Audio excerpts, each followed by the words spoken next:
تو وسوسے بڑھ جاتے ہیں. ایسا ہے کہ نہیں؟ ایسا ہی ہوتا ہے نا.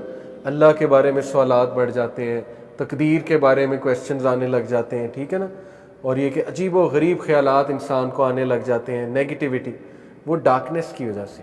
اسی لیے یہ تو میں نے خود نوٹ کیا ہے کہ جب علم کو بڑھایا, اللہ کی طرف رجوع کیا, تو وہ آنسر خود ہی سالو ہو گئے, کسی سے پوچھنے بھی نہیں پڑے. کیونکہ ان دا فرسٹ پلیس وہ کویسچنز اوریجنل تھے ہی نہیں, وہ صرف ڈارکنیس کی وجہ سے ایک وسوسہ تھا, اور وہ وسوسہ حل ہو گیا الحمدللہ.